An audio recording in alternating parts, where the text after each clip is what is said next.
compartilha conosco um pouco dessa tua experiência relacionada a esse acolhimento diante dessas crises, quais são as técnicas e experiências, principalmente voltado para o público das juventudes. Então, vamos lá. Bom, cabe um pouquinho falar um pouco da minha história, né? Porque, como vocês sabem, eu sou do Corpo de Bombeiros de São Paulo, então eu não teria lá até então uma ligação direta na área da suicidologia ou na área da saúde mental, mas por uma questão até de necessidade do serviço, né? Porque o Corpo de Bombeiros é que atende, né, esses casos extremos de crises e casos extremos de pessoas que tentam, né, tirar a própria vida. Então, em 2005, quando eu começo a... Nós éramos, para te ser sincero, Túlio e Roberto, né, para ser sincero com vocês, nós éramos, né, bombeiros, pessoal que lida na área da urgência e da emergência, nós éramos meio relutantes, né, em atender pessoas nesse tipo de crise. Tentativa de suicídio não era uma coisa muito bacana, porque eram ocorrências demoradas e a gente não gostava. O bombeiro gosta de chegar na ocorrência, resolver e ir embora, né? E de todo o rol de ocorrências que nós resolvemos e atendemos, a tentativa, ela, quem sabe, seja a única ocorrência na qual a vítima não quer ser salva. Então, é uma coisa meio confusa até para a gente, né? Era uma coisa muito confusa até para a gente entender isso daí, esse mecanismo. Em 2005, lá atrás, agora esse ano faz 20 anos, né?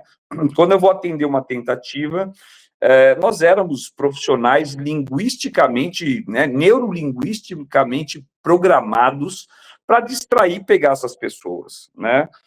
Esses tentantes. Então, nós distraíamos na primeira oportunidade, pegávamos e levávamos para um pronto-socorro, ou para CAPS, ou qualquer tipo de hospital próximo ali.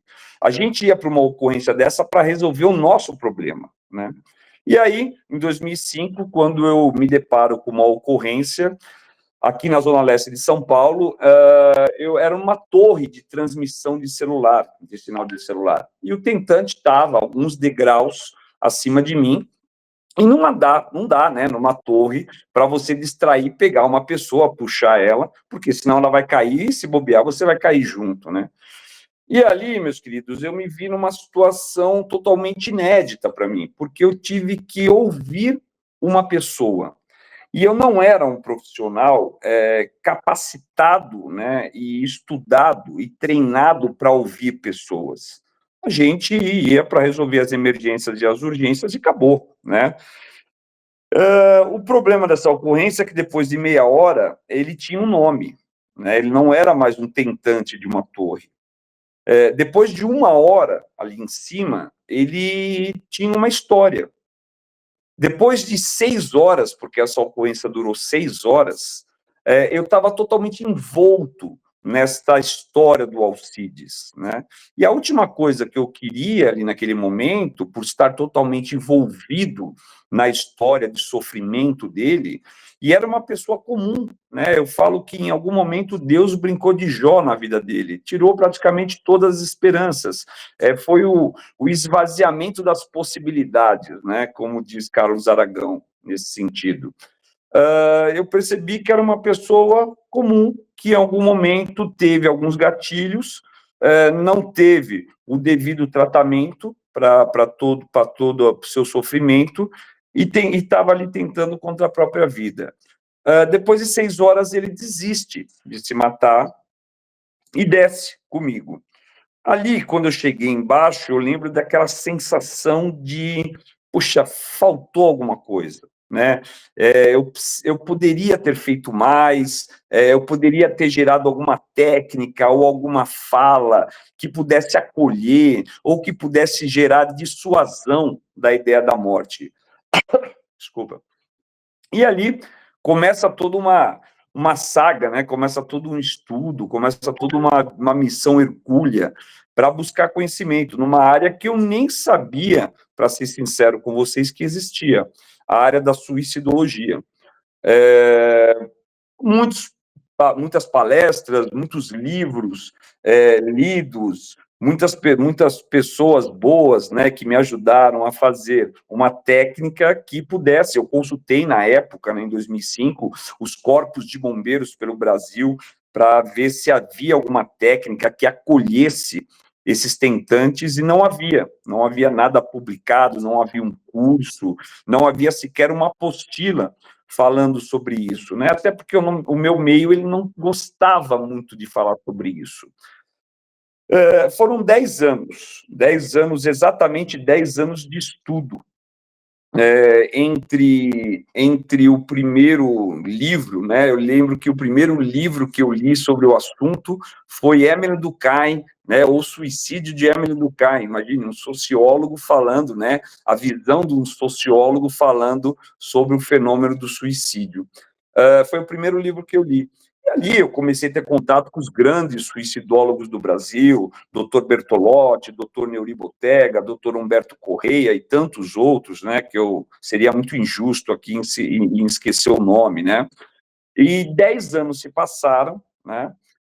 Quando em 2015, quando eu fiz o meu mestrado profissional, eu entrego, né, para o entregável do meu mestrado foi o primeiro curso brasileiro de abordagem humanizada à tentativa de suicídio, né? Um curso que inicialmente nasceu para ser de bombeiros militares, mas pela demanda reprimida que a gente tinha com relação a essa temática, a gente percebe que outros profissionais começaram a nos procurar, né?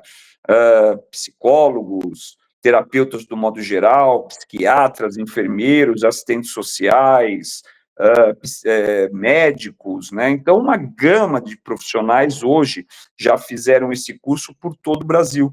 E o curso vem dando muito certo, né? Ele não só é aplicado hoje em 20 estados do Brasil, hoje são signatários dessa técnica humanizada, e 3 países, né? Nós conseguimos ir, né, capacitar o pessoal do Chile, o pessoal do Uruguai e também o pessoal de Portugal, agora este ano, no começo desse ano, capacitando os bombeiros voluntários do Porto. Então, a técnica ela é baseada em muita fala, quer dizer, em pouca fala e muita escuta, uma escuta compassiva. E ela tem ferramentas, né? Ferramentas que eu acabei tirando da área da psiquiatria, da área da psicologia, da área até da filosofia. Nós trouxemos a maêutica socrática, né? E vem acolhendo, né, muitas pessoas, e de alguma forma isso vem dando, né, muito certo. Os últimos estudos, né, que nós fizemos numa tese de doutorado mostrou que basicamente o número de suicídios consumados durante o atendimento dessas ocorrências, utilizando a técnica da abordagem humanizada, tentativas de suicídio, caiu muito, né? O número de mortes caiu bastante. Lógico que o número de tentativas não caiu, a gente sabe pelos estudos atuais, né? Porém, a visualização da morte, ou seja, da consumação do suicídio pelo profissional que está atendendo, utilizando essa técnica, caiu bastante. O que é duplamente feliz para a gente. Por quê? Porque além de você salvar aquela vida, como diz Augusto Cury, você dando uma vírgula e não um ponto final, você também não leva, quem sabe, um TEPT para um bombeiro ou para um urgencista, um emergencista, um psicólogo que está utilizando a técnica, porque visualizar uma pessoa tirando, né, no autoextermínio ali é muito traumático, também para quem está atendendo. E é isso, né? É uma técnica composta de várias ferramentas de outras temáticas. Basicamente, esses 10 anos foi uma saga de pegar alguma coisa, né? Pegar uma ferramenta da área, por exemplo, da psicologia, que já tinha sido provada, né? Em artigos, em dissertações, em teses, ou seja, no mundo acadêmico, e eu levava esta ferramenta para cima da ponte. Eu levava esta ferramenta para cima dos viadutos, né, das torres, e testava, porque, infelizmente, né, em São Paulo, estado de São Paulo, Nós temos um laboratório muito vasto. Por que eu digo infelizmente? Porque nós temos um laboratório que requer hoje, apresenta hoje índices de 5 a 7 tentativas de suicídio por dia. Ou seja, é um laboratório muito rico e triste ao mesmo tempo. Mas foi um laboratório muito necessário para que eu pudesse testar essas ferramentas. E quando nós fechamos o pacote, né, esse curso ele tem 40 horas aula, né, ele tem 40 horas aula, ele é de segunda até sexta-feira. E ele tem a imersão na área da suicidologia e também tem os cenários, né? Para a pessoa, segunda e terça-feira, ele aprende como abordar desta forma humanizada, usando essas ferramentas, e na quarta, quinta e sexta, ele pratica isso nos cenários dos quais a gente acaba simulando ocorrências reais que nós já passamos. E graças a Deus aí, e ao trabalho de muitas e muitas pessoas boas, tem dado certo. Achei muito interessante, né, toda a sua fala que o senhor trouxe. Realmente é uma trajetória muito grande dentro do Corpo de Bombeiro, né, pegar o início de tudo e aos poucos construindo. Não imagino o quanto deve ter sido difícil, né, ter essa atualização, ter esse todo manejo, né? E aí a gente percebe o quanto as coisas melhoraram, né? E ajudaram bastante muitas pessoas, né? Como tem sido importante, né? Toda essa trajetória e saber também que temos pessoas que podemos contar sem ser profissionais da área da saúde mental, né? Ter pessoas do Corpo Bombeiro, SAMU também que tem essa técnica, né? Tem esse cuidado, essa preocupação. E aí queria saber de você como é que foi, assim, internamente para o senhor, né? Como foi o seu sentimento ter que descobrir essa conexão, de entender que todo mundo tem ali uma história, um sofrimento, né? O seu primeiro contato, né, com uma pessoa que o senhor teve que escutar, né? Internamente, se mexeu com o senhor, provavelmente mexeu, né? Para o senhor ter essa trajetória, ter caminhado tudo isso, mas como o senhor se sentiu? Né, diante disso, de saber desse sofrimento? Olha, na verdade não é que eu me senti, eu acho que eu me sinto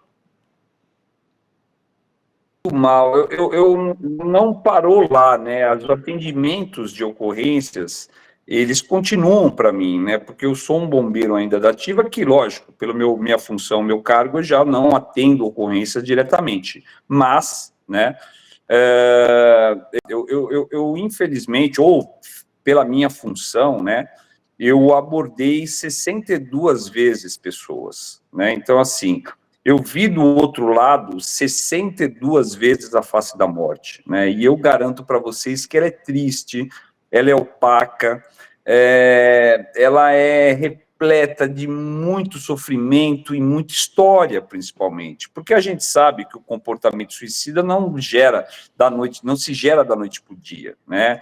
E ele é muito complexo. Então, assim, uma pessoa vai adoecendo, depois ela entra em ideação, depois ela tem verbalização ou não, depois ela vai para planejamento, depois ela vai para tentativas, né? Então, assim, encarar essas histórias remete a mim, eu acho que o mais puro lado humano, né?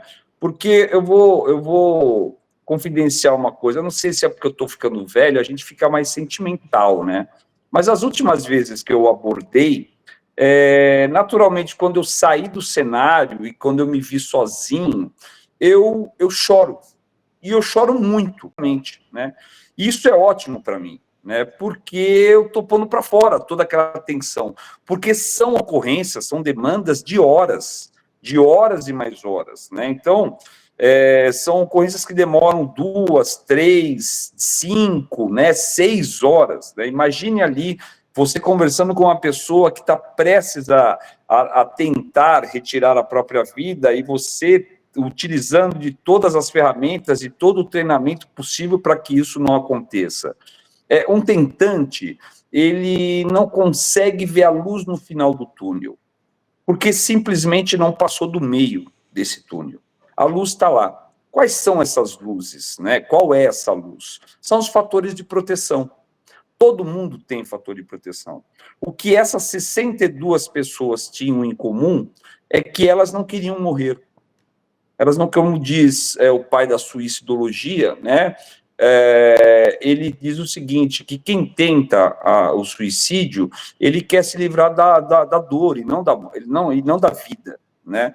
Isso é uma frase, né, do pai da suicidologia, que é um americano. Então, de alguma forma, a gente remete ali o mais puro sofrimento, mas também a gente tem um mecanismo e a gente tem uma função muito importante. Você disse assim, poxa, como que é um bombeiro que não é ligado à área da saúde mental ou diretamente à área da saúde mental? Não, nós somos, sim, bombeiros, enfermeiros, condutores, de alguma forma, socorristas, de um modo geral. Quem sabe nós sejamos a última linha da área da prevenção do suicídio, né? Quando, de alguma forma, os tratamentos, os acolhimentos, ou tudo que a gente conhece, ou falha, ou não se diz eficaz, ou aquela pessoa, de alguma forma, não teve o verdadeiro tratamento correto, ou, sei lá, por razões diversas, a última linha entre a área da prevenção e a área da pós-venção somos nós, bombeiros, policiais militares, socorristas, para que esta pessoa seja dissuadida da ideia da morte, retirada da crise, retirada do local de risco, e porque é isso que um tentante precisa, é voltar a ter o sagrado direito dos seus tratamentos. É muito importante o que você trouxe, né? Realmente é uma visão interessante, né? Diante de todo o quadro. Realmente concordo com você quando você fala, né, que o Corpo de Bombeiro, a polícia, o SAMU, eles fazem parte também. E eu gostaria muito, né, enquanto uma pessoa que atua muito na área escolar, que os professores também fossem, né, fizesse parte desse corpo da saúde mental. Né? Por mais que sejam professores, a gente vê, enquanto a gente fala de juventude, a gente vê jovens ali, né, muitas vezes dando sinais, né, demonstrando ali que precisa do acolhimento. Né? Às vezes é só o acolhimento mesmo que é preciso, né, para aquele jovem ali ter o cuidado, né, ter a afetividade para poder dialogar o que é que está acontecendo.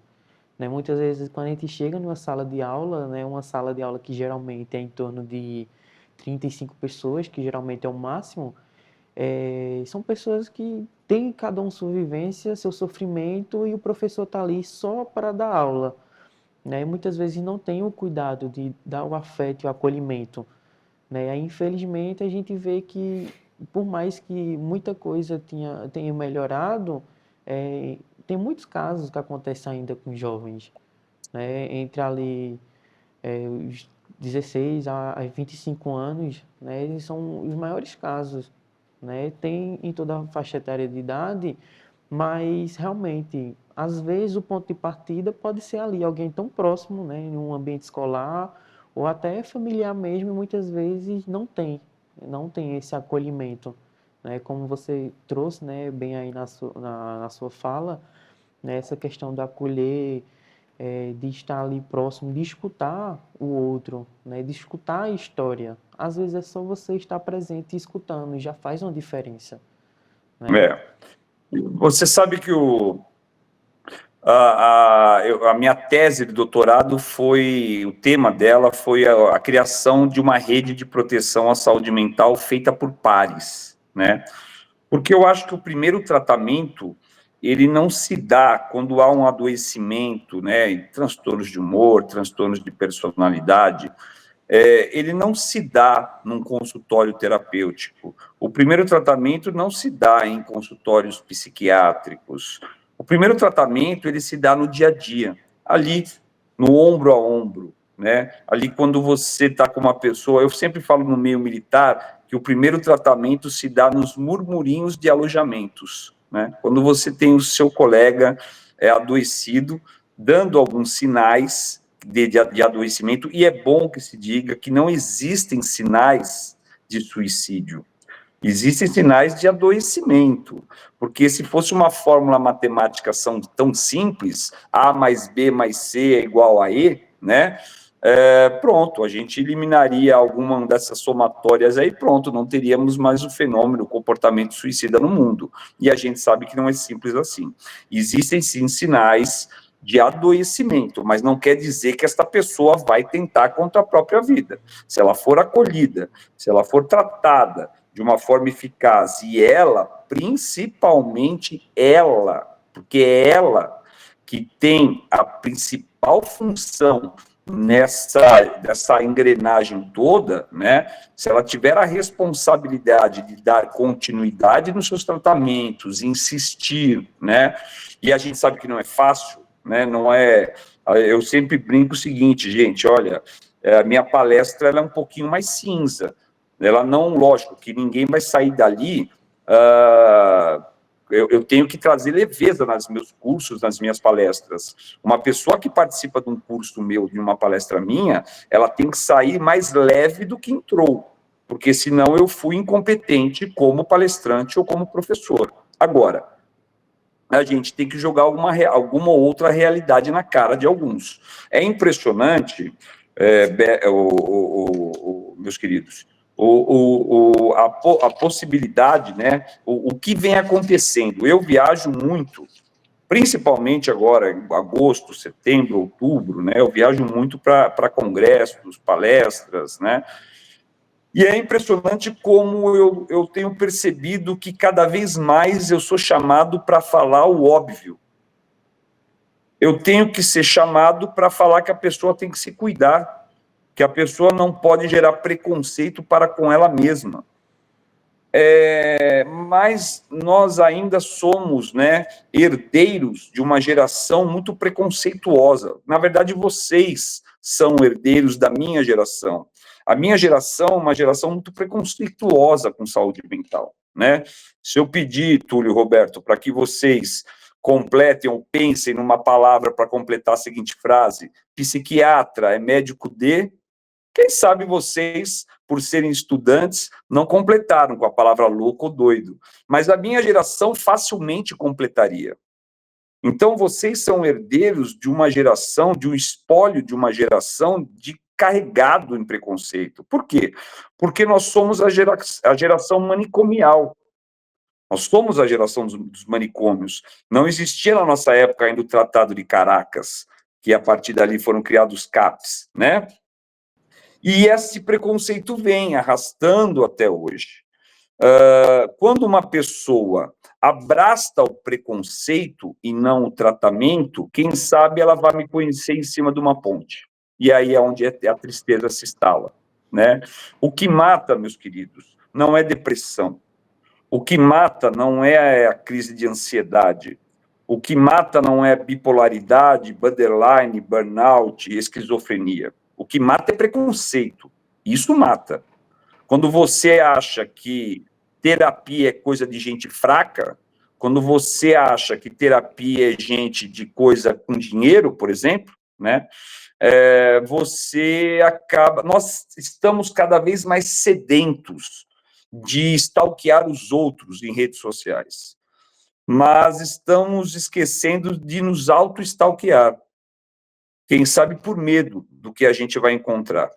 Eu faço terapia há mais de 10 anos, e os boletos da vida continuam chegando em mim. Eu não tenho, a vida não deixa de gotejar em cima de mim, né? Só que agora, me conhecendo um pouquinho melhor, eu sei qual boleto eu tenho que pagar à vista, qual boleto eu parcelo, qual eu vou dar cano, por me conhecer um pouquinho melhor. Mas a vida continua me batendo, normal, é a função dela, né? Então, assim, a não ser que você seja um monge tibetano às raias do Nirvana, você só se conhece por terapia. Então, como é isso? Você não querer se conhecer, que absurdo é esse, né? Que absurdo é esse de você não ir no médico porque ele chama-se psiquiatra, ou ele faz uma especialidade chamada psiquiatria? Que absurdo é esse? É a mesma coisa que eu não ir no ortopedista porque ele chama ortopedista, né? Então, assim, adoecer, cair, chorar, se desesperar, faz parte do processo da busca incansável que o ser humano tem com a resiliência. A gente não consegue ser resiliente no TikTok, a gente não consegue ser resiliente no Instagram, né? A gente só tem uma professora, é a vida, e ela só tem um método, é te batendo.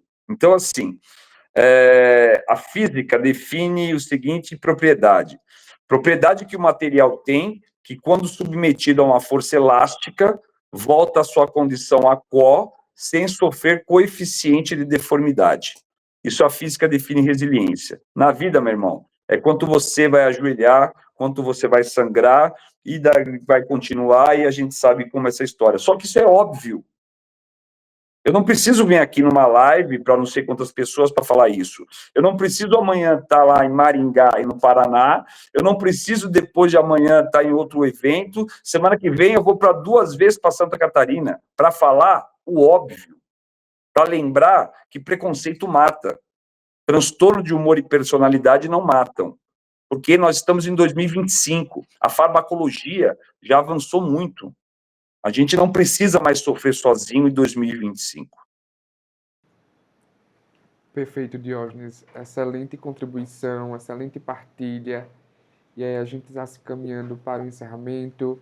Desde já agradecer a tua disponibilidade, esse momento de partilha, por mais que seja o óbvio, é tão necessário, porque a nossa sociedade ela precisa tanto ouvir mais uma vez dessas mesmas palavras.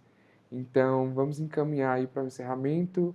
Você gostaria de externar alguma consideração final? Eu queria agradecer a oportunidade, né?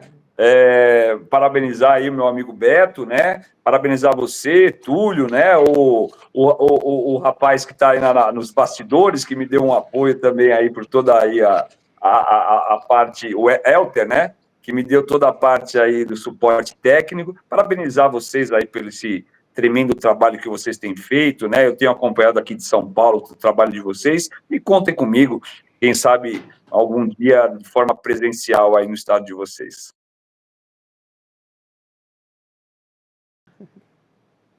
Será feito. Tchau, tchau.